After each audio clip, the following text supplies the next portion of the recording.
We've got the voice of the Regina Pats, Dante De Caria, as the Pats are getting set to open a 16-day, 8-city road trip tonight in Swift Current. Dante, thanks for your time. I know you're on the bus. How are the roads, first and foremost? Highway is actually sparkly clear. There's a lot of snow on each side of the highway, but the roads are actually very good, which is nice.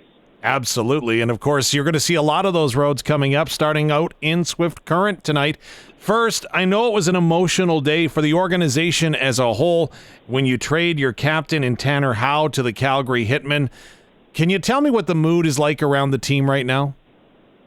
Yeah, I think for maybe guys that have been around Tanner for several years, whether it's myself, some of the coaches, even some of his teammates, it's a little bittersweet because, for example, Ty Spencer and Braxton Whitehead, they were with Tanner since the 2021 season, right? So they've been together for a long time. Kelton Pine has developed a relationship with Tanner Howe as well, and even some of the other players that have come in the last year or so. So I think it's bittersweet for sure. I think the boys are extremely excited to get the players that we got back from Calgary and Keats Fawcett and obviously Reese Hamilton. But, yeah, you're right, Dave. It's tough for everybody. I mean, for myself, Tanner has been, instrumental in my life. He's been, a huge supporter of myself, in my time covering junior hockey or at least working in sports. In fact, now it's 10 years. I know it's hard to believe that, but I've never, developed a relationship with a player like I have with Tanner Howe. So he's a tremendous person. He's a great hockey player. Really looking forward to see where his journey takes him. Wishing him all the best with Calgary. But I think for a lot of people in the organization, Thursday was a tough day for a lot of people because, Tanner, you watch just his development as a person, as a player. And for myself, I just, to have an impact on someone's young life just means the world to me. One of the reasons why I coach baseball. So just looking forward to having these two young players with us and seeing what happens on this road trip. Dante De Caria, the voice of the Regina Pats, is joining us on the road. Of course, we're here on SportsCage.com. Of course, we invite you to check out the stream there or on our YouTube channel. Like, subscribe, and join us along. But Dante, I don't want to say it was a state of denial, but many observers going into the season felt that Tanner was most likely to be moved. But it doesn't soften the blow at all, does it? No, it doesn't. I mean, I think everybody in their right mind, including the player himself, knew that this day would come.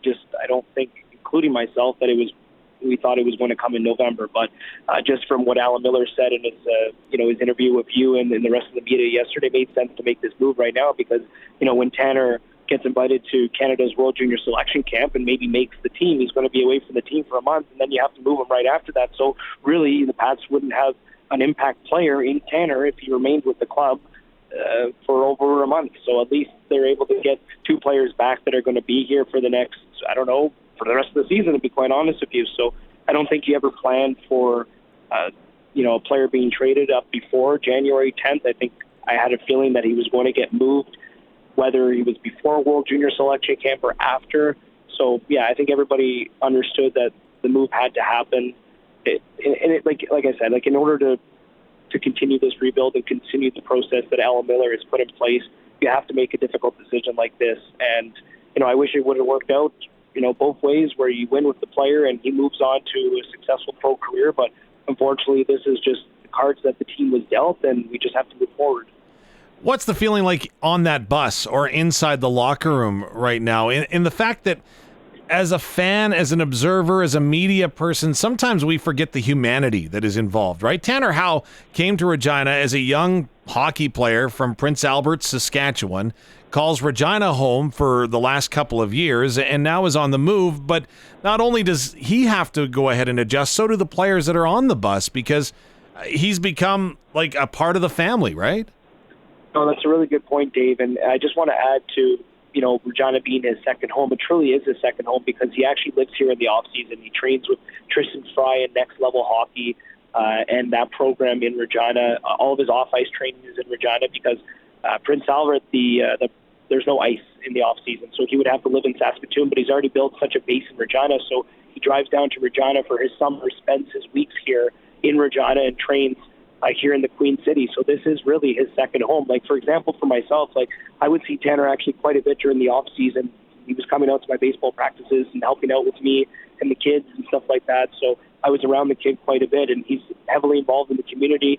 He's around the rinks. He's a familiar face to a lot of people at the Cooperator Center during the summers, etc. So, yeah, he's just a friendly face around the ring. And, as far as this group, yeah, it is tough to lose your captain, but thankfully we have some leaders in the dressing room that can kind of take his place. I look at John Babcock, I look at Ty Spencer, I look at Braxton Whitehead. You're 3 overage players that all have letters, 3 guys who have been there and have done it, 3 guys that have important voices in that dressing room. So it is difficult for the team, but I think they should be looking at this optimistically because, say, for example, if you're Dane Deschamps, Braden Smith, or Connor Bear, or some of the 07s like a Cole Temple, well, you're getting 2 players that are in your age bracket to compete. So to me, it's a message from Alan Miller and the coaching staff to those players to say, hey, we're trying to build something around this age group, build something special here. I think those players should take that in a positive light, that we're trying to build towards something around Cole Temple, around Braden Smith, around a guy like Dane Deschamps. And, you add Hamilton and you add Fawcett to complement that group, potentially lead that group. I think that has to be something that the players should look at as optimistic. I think it's tough for the 04s because this is their final season with the team. But if you're a Ty Spencer or a Braxton Whitehead, you have to look at it and say, okay, what impact can I make on this team right now? And what type of leaving impression can I leave on this group and on these players as I graduate this year? Because, I remember my first year at the Regina Pats, Logan Nyhoff, right? He took Bedard under his wing, he took Tanner Howe under his wing, and he showed them the way, and then they just kind of set that culture in the dressing room. And then as Tanner Howe leaves, he has to pass the keys down to other players that are currently in this Pats locker room, and so on and so forth. So, yes, it is a little bit of a reset right now, but I think these younger players should feel extremely excited to know that the players that are coming in are in the same age bracket as them, and these players are going to be playing together for quite some time, and hopefully they can make an impact. Dante De Caria is joining us on the Western Pizza Guest Hotline, live from the Regina Pats bus. They take on the Swift Current Broncos tonight. You can hear the call starting at 6:30 right here on 620 CKRM. It's all part of Bennett Dunlop Ford Hockey here on CKRM. And Dante, maybe one more point before we move on from the trade itself. One thing that I found extremely interesting, looking into the behind the scenes, if you will, of how this deal came to fruition, was the fact that General Manager Alan Miller said that it was actually Calgary that put a deadline on this deal happening as opposed to the Regina Pats, which I think significantly speaks to the quality of player that we're getting back in return. Yeah, I mean, Alan Miller had to make a very quick decision. And, funny enough, I was kind of doing my rounds trying to get the lineups printed out before the game and meeting notes and stuff like that. And I had to get the lines from Brad Haroff. And every time I walked in the coach's room, it didn't seem like it was a good time to walk in. Everybody was in there, everybody was meeting, and I was kind of going, okay, maybe something's up. And I just kind of left them be and then waited until their meeting was done and then did my pregame interview with, some of the coaches and stuff like that. And then I came back to deliver the lineups to the coaches, and they were meeting again. And I was going, okay, something's happening. They're obviously having to make a quick decision. And then that resulted in Brad Haroff pulling Tanner Howe away from the group when he was just about to step on the ice for warm-ups. And I don't think you ever want to put a player in that situation. I think Alan Miller in his comments yesterday said that he wished it would have been handled differently, but I think Calgary put pressure on Regina. It seemed like they wanted to move Reese Hamilton no matter what, and from what I read into Alan's comments yesterday, and I think you guys aired it on the SportsCage, was that they were going to move him to another team, if not, Regina making that move at whatever 6:30 or whatever it was. So it put everybody in a difficult situation. Alan Miller had to make a quick decision. I think it was the best move for the Regina Pats because they're getting a player that's going to be in that CHL USA prospects game next week in London. So that bodes well for the organization. But this kid's going to get drafted maybe in the first or second round this year. Like, he's got off to a really slow start, and I think he's just going to be amazing. Like, he was my favorite player to watch in the WHL last year, and I'm not even lying. Wow. Like, to watch him skate, see how he sees the ice, his hockey sense, how he moves the puck, how he runs the power play. I believe he's going to be a better player than Carter Yakimchuk. And that's not anything against Carter Yakimchuk. That's just how highly I think of Reese Hamilton. And I also love Fawcett as well. Every time I watched that Calgary team, Fawcett seemed like he had the puck every time. Like, the 2 players they're getting back, I'm not joking. I'm not just saying this because I work for the Pats. They are legit. And this is a great trade by General Manager Alan Miller. Yeah, and you didn't mention the 2 draft picks that are coming back the other way. So are those boys both on the bus right now? Yes, they are. I actually did a pregame interview with Keats and had a nice conversation with Reese. And those interviews will air in the broadcast tonight. So what do you anticipate their role stepping into the lineup right now as they embark on this journey with the team that is going to span 16 days in 8 different cities. Bonafide number one defenseman, quarterback in the power play, Reese Hamilton. He's going to log anywhere from 27 to 30 minutes per night with John Babcock and Colton Bridgman on the back end, as well as Alexei Chichkin. I think we also have to remember, it was funny, when I walked into the locker room today to meet those two players, they were in fact talking with their former teammates, now current teammates, Connor Bear and Alexei Chichkin, as they played together in Calgary. So there's now 4 Pats players on this roster that were members of the Calgary Hitmen roster last year. So they're all familiar with each other, which I think helps in terms of getting settled in. And obviously Chichkin has chemistry with Hamilton because they were D partners last year as well. So I think that has to help for the Regina Pats. But you look at John Babcock, he's already a +5 this season. He's a 20-year-old and has been essentially taking on the number one lines for every single team in the league, and he has that plus-minus where it is right now. And then you bring in a guy like Reese Hamilton, who's going to be that number one defenseman that can move the puck up the ice. I think it only just helps the Pats score goals. And then along with Keats Fawcett, I mean, this is a 19-goal scorer last year. He's expected to be the top scorer for the Pats right now. So he only adds to their top 6. Like, these are 2 legit players. And Hamilton's going to be a top defenseman for this team. I thought the Pats needed a defenseman that can run the power play because their power play has struggled in the recent stretch. So this only helps them offensively. Well, the recent stretch, though, has been a pretty good one, dare I suggest, as you get 3 of 4 possible points in Brandon last weekend. You get a shootout point that, again, you had to earn coming back from a 2-goal deficit in the third period the other night against the Tri-City Americans. Where is this team at as far as confidence, as far as meeting expectations as they head out on this road trip? Yeah, I'm happy you bring that up, Dave. I look at Zach Panalakis, who will be making his Pats debut tonight. I watched him in practice this week, and he can skate. He's got hands. Like, he can fly. He's a nice player, and he's actually going to be playing on that top line tonight for Regina. And then you bring in Caden Brown, who I think is, a step above Jackson Vaughn, who they got back in that trade from Everett. Like, Caden Brown's a good player. Panalakis is a good player. And Fawcett's a good player. So they've only added to their depth up front. And Temple's playing much better offensively as well right now. So as far as I see things, they've recorded at least a point in 3 straight games. They earned that point on Wednesday against Tri-City. Obviously, it's a toss-up when you go into a shootout. You never know. Kelton Pine was unbelievable. He tied his career high with 42 saves. But overall, Dave, I think when you add the players that I just mentioned, Brown, Fawcett, Panalakis to your top 6, you should have a good opportunity to increase that goal scoring. That's currently ranked 21st in the WHL in goals for. That needs to improve, and I think it will once these 3 players are injected into that top 6. Dante De Caria, the voice of the Regina Pats. I'm going to give you full disclosure right now that I'm stealing your preparation right now. And the fact in the postgame show, you mentioned that the Regina Pats in 21 games this year have played 10 one-goal contests, and of course a little bit more if you expand that to empty netters. But I thought you were trying to be complimentary towards associate coach Ryan Smith, who said, no, hold on here. We just have to find a way to get over this hump. Is that the feeling of the team? Because I'm like, I would have taken it as, we're really close in every game. We're not being blown out of buildings. Like, give us some credit here. I was looking at every single game. And in fact, when I do the media notes, I have like a game log where I look at all the games. And myself and our Pats historian, Kevin Shaw, were looking at the game log. And we looked at each other and said, this team's never been blown out in a game. Like, there's never been a single game where you felt the team was out of it. And fans might be listening and say, well, what about the 10-5 loss against Medicine Hat? Yeah, but they got it to a 2-goal game in the second period, and it was still somewhat close and competitive. In the third period, the team didn't fold the tent. When you think they probably would have when they were down, I don't know, what was it, 9-5 going into the third, and they didn't, right? Yeah. So, yeah. You know what I mean? Like, they've never been blown out. One thing I will say, you mentioned, Regina having played, what I said, 11 of 21 or 10 of 21 games in 1-goal games. Swift Current is actually 8-0 in 1-goal games this year. So they know how to win in 1-goal games as well. Absolutely. And that comes with experience. And I guess the one thing you have to do is stick with it. And to me, the sense that I get from the outside looking into the coaching staff, they're very good at keeping this team on point and keeping the proper motivation, but also confidence in what they're doing. Well, from a broadcast standpoint, last year was a difficult year for me in terms of calling the team's games because it felt like the team was out of it and they just had no effort and it almost seemed like they didn't care.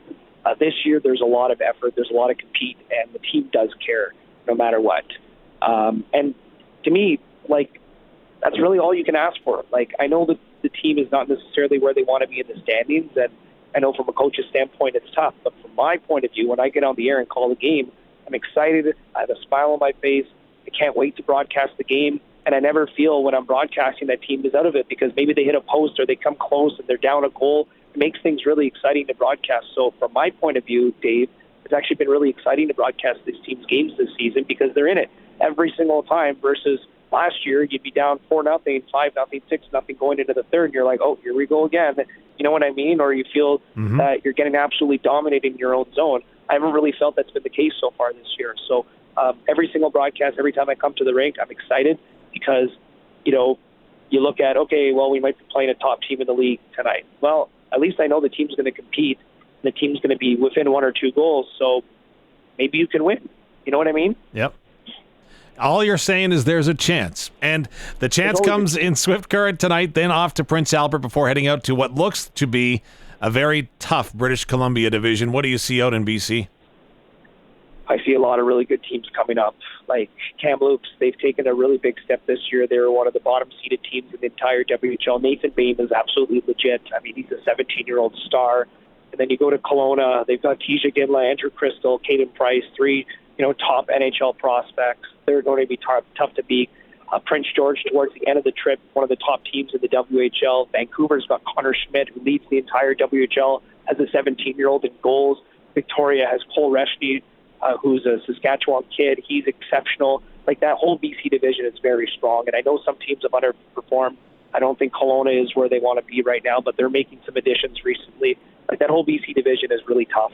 So there's no easy night, and that's not going to be an easy trip. It finishes off in Edmonton. So, like I said, it's just like I talked about in my last answer. Team's going to compete, right? I look at all those games, and there's no clear cut. Okay, the team's going to pick up a win, or there's no clear cut. Oh, damn, we might lose this game. I expect them to compete in all those games. All right, Dante De Caria, he is the voice of the Regina Pats. 2 more before you go. First and foremost, go ahead and take us behind the scenes of Dante De Caria, because you're going to put on a lot of miles on that bus, but you're also going to be staying in a lot of different rooms and places. How does the packing go? Have you ever forgot something that you got somewhere and you're like, I cannot believe that? Full disclosure, my worst one was calling football, and I forgot my contact lenses. Can you imagine that one? So the worst, actually, for me, and I think about this all the time. So when I was working for the Lansing Lugnuts as the number 2 broadcaster under Jesse Goldberg-Strasser, who actually just made his MLB debut last summer with the Oakland Athletics, doing play-by-play at Fenway Park in Boston. He's been a huge mentor to me. So this was in 2018. We were in South Bend, Indiana, and we were broadcasting the Chicago Cubs Class A affiliate and the Toronto Blue Jays Class A affiliate. I was with the Jays at that time. And we had, what are the Booster families, or no, Booster Club or whatever, something like that. So the Booster Club, God bless them, I love them, but they were a little bit much. They used to always come to the booth and bring us treats and stuff like that. So they came in with a massive cake for Jesse's birthday. And my task was to actually grab the broadcast equipment, which was in this case.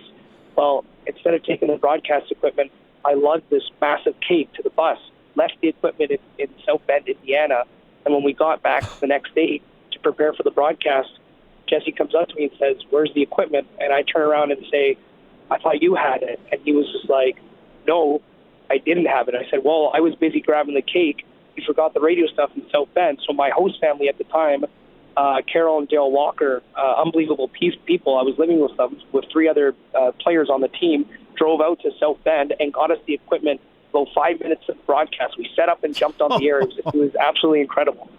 Wow. Okay, that's a big one to forget. But the show did go on. Dante De Caria, you're on the radio at 6:30 tonight. Before we do let you go, though, it's pop quiz day today here on the Sports Cage. First time we've tried this. Both Colson and Curtis have guaranteed me that they will not Google the result, because I know our next guest will know this one. But 61 years ago today, a monumental day in American history. Do you know what happened? Oh, I'm not good at American history, but if you ask me Canadian history, I might be able to help you out. Okay, fair enough. We're going to let you off the hook with a passing grade, because you do a terrific job with the Regina Pats, and we look forward to your call tonight. A hint. There's been so many movies and books that you would not believe it. Wizard of Oz? No. Oh. But it's a guess. That's all I'll give you, is that it was a guess. Dante, have a great call tonight. We appreciate you doing this. Safe travels, and we'll talk soon. All right, keep up the good work. Thanks for having me.